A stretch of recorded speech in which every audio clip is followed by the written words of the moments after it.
정치권 소식 짚어보는 아침의 맞수 시간입니다. 김민수 국민의힘 전 대변인, 강성필 전 민주당 국민소통위 부위원장 나오셨습니다. 안녕하세요. 안녕하세요.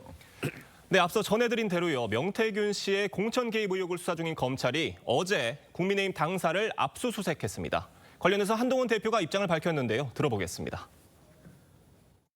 검찰에서 당사 압수수색하고 있는데 좀 어떻게 대응하실지 한 말씀. 법원에서 발부된 영장이니 그 영장의 범위 내에서 또 우리 또 정당으로서 정치 활동에 있지 않습니까? 정치 활동의 그 본질을 해하지 않는 범위 내에서 법에 따라 응하겠다라는 보고를 제가 받았습니다.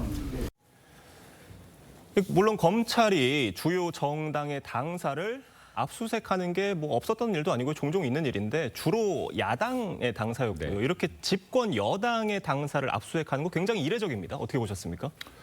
뭐 여당이건 야당이건 간에 대한민국의 제도라는 틀 안에서 이루어지는 압수수색이라고 하면 누구나 지금 이게 국민의힘처럼 당연하게 받아들여야 된다. 순수하게 협조를 하는 것이 정치권이 보여야 될 국민 눈높이에 맞는 모범일 것이라고 생각을 하고요.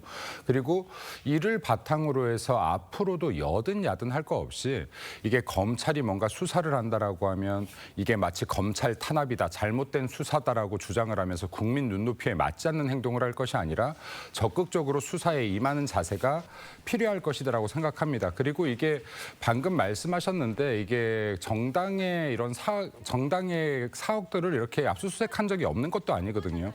그럼 한동훈 대표 법무부 장관 당시에 여기 민주연구원이 압수수색 당한 적이 있어요. 그래서 민주당 당사도 이렇게 압수수색 당한 적이 있는데 그때 보면 민주당 당사 압수수색 당할 때는 민주당의 당직자들이 인간 바리케이트를 만들고 이게 방어를 했어요. 네, 그러니까 이러한 것들이 국민의힘과 민주당의 큰 차이를 보여주는 부분이라고 생각하고요. 앞으로는 정치권이 더 모범적으로 좀 이런 부분들에 대해서 적극적으로 임해주면 더 좋겠다라는 말씀드립니다. 네, 뭐 말씀해 주신 것도 그렇고요. 지금 영상 나가고 있는데 국민의힘은 뭐 협조적으로 나왔다고 해요. 민주당에서는 그런데 뭐 짜고 치는 봐주기 수사다 이런 입장 내놨습니다. 먼저 이제 정당이 그 압수수색 당할 일을 안 해야겠죠. 그게 제일 중요한 거고. 근데 제 민주당이 봤을 때 역시 여당은 좀 다르구나. 이거 예고제 압수수색 아닌가? 이런 의심을 할 수밖에 없고. 예. 만약에 이게 예고제 압수수색이었다면 이거 정말 제대로 좀 수사를 해가지고 밝혀야 될 심각한 문제다. 왜냐하면 이 압수수색의 가장 중요한 것은 비밀성이거든요. 그래서 보통 해가 뜬 7시 30분 정도에 급습을 하는 게 압수수색의 일반적인 겁니다. 그런데 국민의힘 같은 경우는 사실 오전에 당사를 하고 오후에 이제 의원회관에 있는 그 기획국을 했다고 하는데 상당히 여유가 있습니다. 그런데 불과 2주 전에 민주당에서 특검법에 대해서 발의를 한다고 하니까 그때 국민의힘에서 반대하는 이유 중에 하나가 당사를 압수수색할 수 있다는 거였어요. 수사기관에서. 너무 다른 모습 아닙니까? 또 과거에도 그 고발 사주 의혹 때문에 김웅 전 의원의 의원실을 압수수색을 했는데 11시간 대치를 했습니다. 그래서 협의해서 3일 후에 다시 했던 사례가 있기 때문에 이번에는 왜 이렇게 한가로운 건지 참 의심스럽다 이런 말씀 드리겠습니다. 네, 김민수 대변인님. 네, 이게 혹시나 보시는 시청자분들 오해 있으실까 봐 말씀드리는데 그 우리나라 형사소송법 122조에는요. 압수수색에 대해서 사전 고지를 하게끔 되어 있습니다. 네, 근데 이제 이례적으로 이 압수수색을 거부한다거나 협조를 하지 않는다거나 긴급을 요하는 경우에 긴급 압수수색을 하는 것인데요. 민주당 당사 같은 경우 이렇게 긴급 압수수색들이 이루어질 수밖에 없었던 건 협조를 안 했기 때문인 것이고 국민의힘은 사전에 이미 공언을 했습니다. 검찰에서 압수수색 등 정상적인 수사가 이루어진다면 적극 협조하겠다라고 공언한 만큼 당연히 형사법 122조에서 말하고 있는 것처럼 사전 고지를 한 것이다라는 말씀드립니다. 네, 뭐 이런 지금 압수수색 자체가 명태균 씨의 공천 개입 의혹을 수사하는 과정에서 이루어진 건데 어제 명태균 씨는 구속적부심이 기각이 됐고요. 또 지금 수사 과정에서 여당 유력 정치인들 이름 계속 나오고 있는데 이들이 줄 소환될 수 있다는 관측도 나오고 있습니다. 검찰 수사 어떻게 진행될 거로 보십니까?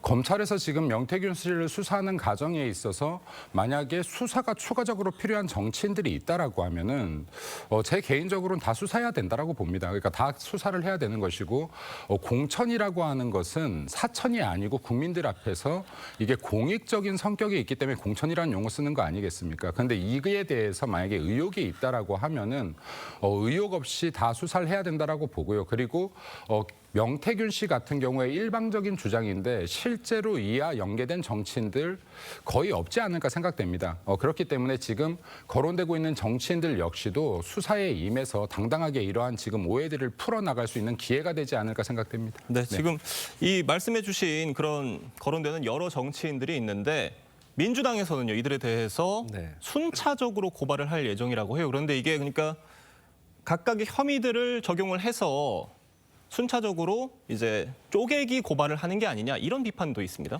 근데 저는 이게 이제 비판받을 일은 아니라고 생각을 하는 이유가 네. 이게 뭐 여러 가지 공직선거법 위반, 정치자금법, 정당법, 지금 허위사실 유포 여러 가지 혐의들이 지금 망라되어 있는 사건이거든요. 근데 이것을 한 군데다 예를 들어서 중앙지검에다가 몰아서 한 번에 고발을 하게 되면 이게 검사들도 어쩔 수 없이 이 일이란 게 우선순위가 있는 거 아니겠습니까? 그러다 보면 우선순위에서 살짝 밀려있는 다른 혐의들은 사실 유야무야 될 수 있는 가능성도 있기 때문에 저희가 쪼개가지고 그 사건에 맞게 이렇게 고소 고발을 하게 되면 각 기관에서 거기에 대해서 집중적으로 수사를 잘 할 수 있을 거라고 생각을 하기 때문에 저희가 이것을 분리를 해서 하는 것이지 다른 이유는 없다는 점을 말씀드리겠습니다. 네, 알겠습니다. 지금 여당 당사에 대한 압수수색이 이루어진 가운데요. 당원 게시판을 둘러싼 친윤계와 친한계 간 공방이 급기야 감정 싸움으로 번지는 모양새입니다. 어떤 얘기들 나왔는지 들어보겠습니다. 과거 맘카페에서도 문제가 됐던 건 예. 한동훈 대표 부인이라는 사실을 숨기고 아. 그 한동훈 대표에게 굉장히 도움이 될 만한 일을 한 게 있어요. 아. 문제가 없으면 우리 가족이 했다라고 말씀을 하시라니까요. 국민들이 판단하게. 예. 그러니까 문제가 될 것 같으니까 인정을 못 하는 거잖아요. 김건희 여사 고모라는 분 한동훈 그 집안에 대해서 벼락 맞아 집안이다 이런 표현을 씁니다. 페이스북에 이런 또 저주의 표현을 써요. 저희들은 다 알고 있어요. 예. 이런 거 갖고 문제 안 삼습니다. 지금 친한계 신지호 부총장 얘기를 들어보면 우리도 지금 김건희 여사 가족이라는 분이 이렇게 SNS에 한동훈 대표를 향해서 심한 말 하는 거를 우리도 알고 있는데 가만히 있지 않느냐. 그러니 친윤계도 좀 가만히 있어 달라. 이런 얘기인가요? 신지호 부총장이 굉장히 부적절한 이야기를 요즘 많이 하는 것 같아요. 그러니까 지금 이것을 더 상황을 안 좋게 만들고 있다. 왜냐하면 지금 고모라는 분이 페이스북에 썼다라고 지금 본인이 말하고 있잖아요. 예. 익명 아니잖아요. 본인 페이스북으로 지금 게시한 거잖아요. 당당하게. 근데 이것을 지금 예로 들면서 익명으로 썼던 한동훈 대표의 가족들이 집단적으로 썼던 댓글을 무마하려고 하는 것은 지금 이거 가랑잎이 솔잎 보고 바스락거린다고 소리내는 거 아닙니까? 그러니까 지금 이거를 이런 식으로 계속 대응하기 때문에 문제를 키워가고 있다. 무마될 수 있었던 문제를 이렇게 질질 끌고 말도 되지 않는 변명들을 계속하면서 상황을 악화시키고 있다는 말씀드립니다. 네. 민주당에서 보시기엔 어떻습니까? 국민의힘 이 친윤계와 친한계 간 갈등이 지금 3주째 이어지고 있어요. 어떻게 보세요? 첫 번째로는 지금 민생이 지금 망가져가고 있고 국제 상황이 이렇게 급변하고 있고 트럼프 리스크가 지금 대한민국을 향해 날아오고 있는데 여당이 너무 한가롭다. 그런데 한 말씀만 드리면 저는 그렇습니다. 한동훈 대표가 했는지 안 했는지 그것만 밝히면 다 끝날 일입니다. 그렇기 때문에 저는 여러 사람 피곤하게 하지 말고 한동훈 대표께서 했으면 했다. 가족이 했으면 가족이 했다. 안 했으면 안 했다. 이렇게 딱 밝혀주시는 것이 저는 혼란을 빨리 끝내는 길이다 이렇게 생각합니다. 지금 민주당에서는 그런데 이 내홍이 좀 무르익기를 기다리는 게 아니냐라는 비판이 나오는 이유가 특검법 표결을 원래 오늘 하려고 하다가 다음 달 4일로 미뤘잖아요. 다음 달 10일로 미뤘잖아요. 네. 이게 어떤 의도가 있는 건지 어떻게 좀 분석하시나요? 첫 번째로 저희가 김건희 여사 특검법을 발의를 한 다음에 재표결을 하잖아요. 그러면 저희가 지금 2번을 해보니까 오히려 이러한 재표결이 국민의힘의 자중질환을 봉합시켜주는 효과가 있더라고요. 예. 그러니까 친한과 친윤이 막 싸우다가 갑자기 재표결을 하게 되면 우리가 이건 아니지. 그래서 특검법 막아야지 하고 이렇게 봉합이 되더라고요. 뭐 물론 이제 봉합되는 게 나쁜 건 아닙니다만 예. 어쨌든 저희는 김건희 여사 특검법을 통과시켜야 하는 입장에서 전략적으로 이건 아니다 해서 사실 다음 달 10일이 아니라 더 연기될 수도 있는 겁니다. 하지만 계속되는 이 친한과 친윤 간의 갈등이 계속되면 언젠가 둘 중 한 명이 부러지지 않는 이상은 이거 언젠가 폭발하게 될 겁니다. 그래서 언제든지 저희 그 민주당 민주당에서 김건희 여사 특검법과 관련된 기조는 될 때까지입니다. 그렇기 때문에 저희는 한동훈 대표께서 언젠가는 특검법 표결에 동의해 주실 거라 저희는 기다리고 있습니다. 그러니까 지금 이 김건희 여사 특검법 표결이 한 2주 정도 남았는데 친한계 기류가 오묘한 것 같아요. 지금 한동훈 대표는 김건희 특검법을 어떻게 하자는 입장을 명확히 얘기를 하지 않으면서 선을 긋고 있는 상황인데 친한계 일각에서요. 상황을 좀 지켜봐야 된다 이런 얘기를 했습니다. 이게 기존의 입장과는 좀 다른 얘기거든요. 지금 이제 친한계 일각에서 하는 이야기들도 마찬가지인데요. 대처 잘못하고 있는 것 같아요. 왜냐하면 일단 한동훈 대표가 민주당의 꼼수라는 것을 명확하게 이야기한 적이 있고요. 그리고 지금 이러한 부분들이 만약에 원내에서 당론으로 결정된다라고 하면 당론을 거부하면서까지 반대표를 던지는 거 굉장히 쉽지 않을 겁니다. 그리고 지금 한동훈 대표가 전당대회 당시에 지금 김건희 여사 특검 등에 대해서 말했기 때문에 민주당에서 이걸 이용하려고 부단히 노력했다라고 봐요. 그러니까 지금 이것을 갈라치기 하려고 부단히 노력했는데 얼마 전에 민주당에서 어떤 얘기 나옵니까? 이제 한동훈 특검 얘기 나오고 있습니다. 제가 이거를 계속 수차례 이야기해 왔는데 김건희 여사 특검이 통과되고 나면 한동훈 특검을 주장할 것이다. 민주당이 이거 토사구팽할 것이다라는 것인데 민주당의 스탠스를 좀 잘 봐주시기 바랍니다. 그러니까 잘 봐주시면은 어떠한 대응을 하는 것이 국민의힘이 도움이 되고 모두에게 도움이 되는지 명확하게 판단 쓸 것이라고 생각합니다. 네, 오늘 국민의힘 의총이 예정이 돼 있다고 하니까요. 친한계와 친윤계 간 갈등이 더 벌어질지 봉합이 될지 지켜봐야 될 것 같습니다. 다음 소식으로 넘어가 보겠습니다. 민주당이 이창수 서울중앙지검장 등 검사 탄핵에 속도를 내고 있습니다. 박성재 법무장관은 자신을 탄핵하라면서 반발했는데 먼저 듣고 오겠습니다. 서울지검장은 200만 명 이상이 거주하는 서울 중심 지역 검찰 사무의 책임자인데 그로 인한 피해는 국민에게 오롯이 돌아갈 것이라고 생각을 합니다. 헌법이나 법률에 명확한 위반 사항이 아닌 정치적 책임을 묻는 것이라면 검찰 사무의 최고 감독자인 법무부 장관을 상대로 탄핵을 하시든 해임을 의결하시든 하시는 게 더 맞다고 생각합니다. 좋습니다.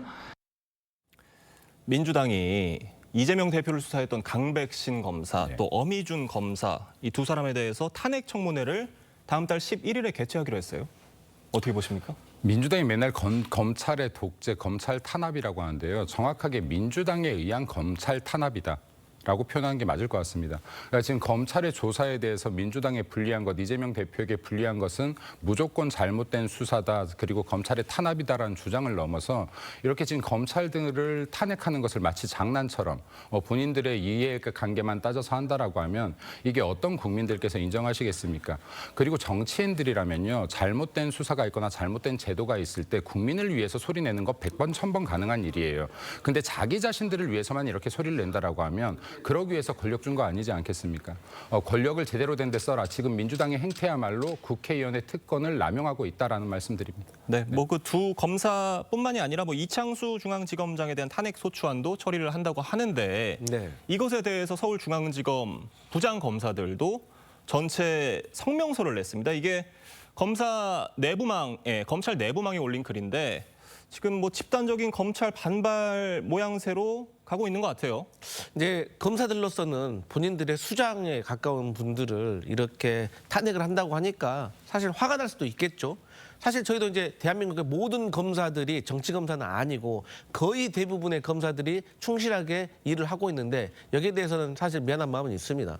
그럼에도 불구하고 일부 정치 검사에 대해서 탄핵을 추진할 수밖에 없는 이유는 어쨌든 간에 야당 인사에 대해서 10만 원만 가지고도 어쨌든 수사하고 기소하고 재판을 받게 하는데 반면에 김건희 여사와 같은 경우는 청탁을 했다는 사람이 내가 청탁을 했습니다라고 해도 처벌 조항이 없고 어쨌든 다른 혐의에 대해서도 불기소를 하기 때문에 이번에 탄핵은 또 기존의 검사 탄핵과 다른 이유가 이게 김건희 여사와 관련된 간접적인 재판의 의미가 있다. 헌법재판소에서 이번 중앙지검에 있는 3명의 검사에 대해서 만약에 위법성이 있다라고 하면 그것은 도이치모터스 주가 조작과 관련해서도 문제가 있다라고 간접적으로 판결하는 그런 의미가 있기 때문에 저희 민주당이 불가피하게 추진할 수밖에 없다. 이런 말씀 드리겠습니다. 네, 그런데 이런 어떤 법조계 집단 반발의 배경에 민주당이 결국 어떤 이런 입법권을 결국 이재명 대표 방탄에 활용하려는 게 아니냐 이런 어떤 그런 시각들도 있는 것 같아요. 최근에 박희승 의원이 법안을 발의했잖아요.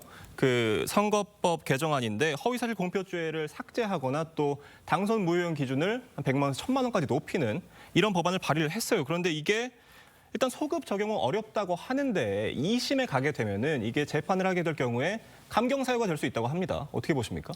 그러니까 민주당에서 지금 노리는 것은 2심에서 강경 사유가 돼서 벌금형으로 떨어졌을 때 지금 기대하고 이런 법안들을 올리려고 하는 것인데 결론부터 말씀드리면 대통령이 제2호권 써야 되는 것이죠. 네, 그리고 또 하나 말씀드리면요. 선거법에서 지금 허위사실 공표를 없애겠다라고 하는 것은요. 제가 학력을 속여도 된다는 거예요. 예, 제가 어떤 거짓말을 해도 된다는 겁니다. 제가 국민들을 속이고 표를 받아도 된다는 거예요. 예, 선거가 민주주의의 꽃인데 이것을 훼손하겠다는 겁니다. 지금 이런 기본도 안 된 주장을 하는 국회의원들은 국회의원으로서의 자격이 없다라는 말씀을 드리고 싶고요. 그 선거법 100만 원 이상 벌금이 나왔었을 때 이에 대한 피선거권을 박탈한다라는 부분 이거 상징적인 겁니다. 1000만 원이 되면요. 990만 원, 980만 원, 900만 원, 800만 원. 혹은 1000만 원 이상이냐 이걸로 따지게 되는 것일 것인데 결국에는 민주당에서 하고 있는 것이 우리 이재명 대표 때문에 이런 법 발의합니다를 명확하게 보여주고 있는 사안이라고 봅니다. 네. 네, 지금 강하게 비판해 주셨는데 민주당에서는 어찌됐건 이 선거법 개정안에 대해서 좀 방탄용 아니다 선을 긋고 있잖아요. 양성필 부위원장님 보시기에 어떻습니까? 왜냐하면 이 위헌 법률과 관련된 것은 지도부와 상의되지 않은 그냥 한 국회의원의 아이디어 차원이라고 생각하시면 되고 선거법과 관련된 개정도 이 100만 원이란 금액 20년 전의 금액 아니겠습니까? 그래서 분명히 상향시켜야 되는 필요성은 분명히 있는데 간단합니다. 이재명 대표가 적용되지 않게 그렇게 법을 만들면 되는 거거든요. 그 여기에 대해서는 사실 여야가 공감대가 있을 겁니다. 그렇기 때문에 저희가 이제 또 이재명 대표로서는 좀 무죄를 확신하기 때문에 뭐 위헌 법률 심판으로 뭐 재판을 지연시킨다거나 이거 뭐 허위사실 공표죄를 없앤다는 것도 저희 민주당으로서는 말이 안 된다고 생각을 하고 있기 때문에 한 국회의원의 아이디어 차원이라고 이해하시면 될 것 같습니다. 네, 알겠습니다. 지금 국민의힘에서는 이재명 대표 선거법 위반 혐의가 유죄가 확정이 되면 민주당이 대선 비용 434억 원을 반환해야 되잖아요. 근데 이걸 회피하지 못하도록 하는 개정안 냈습니다. 네, 이게 지금 꼼수를 부릴 가능성이 있죠. 뭐 당명을 바꾼다거나 당을 쪼갠다거나 해서 이 지금 434억을 어떻게든 안 내려고 민주당이 꼼수를 부릴 수 있기 때문에 지금 이러한 법들을 사전에 좀 개진해서 차단하고자 하는 것인데요. 이것 외에도요. 하나 더 말씀드리고 싶은 게 있어요. 국민의힘에서 추가적으로 이런 법도 좀 올려라. 법안도. 이번 민주당 지금 이재명 당대표 같은 경우에 이번에 법원에서 이런 게 나왔지 않습니까? 위증은 지금 된 것으로 확인된다라고 해서 벌금 500만 원이 나왔어요. 김모 씨가. 예. 네. 그럼 지금 이게 기존의 재판에 영향을 미쳤다는 거 아닙니까? 위증이. 네. 그럼 이런 것들도 재수사가 가능하게끔 해야 되는데 우리나라에서 무죄로 판결난 것에 대해서 다시 수사를 하지 못하게 돼 있어요. 근데 명확하게 지금 이번 위증 건으로 보면은 이재명 대표가 지난번에 무죄가 아닐 수 있었는데 무죄 판결 받았다라는 겁니다. 파기환송됐다는 겁니다. 그럼 이런 것들도 이재명 대표 사례를 두고 이재명 법으로 만들어서 발의해라. 그러면 이거는 이재명 대표가 기존에 파기환송됐던 건이 죄가 없지 않았다는 거 국민들한테 알리는 효과도 있을 것이라는 말씀드립니다. 네, 알겠습니다. 두 분 말씀은 오늘 여기까지 듣겠습니다. 감사합니다.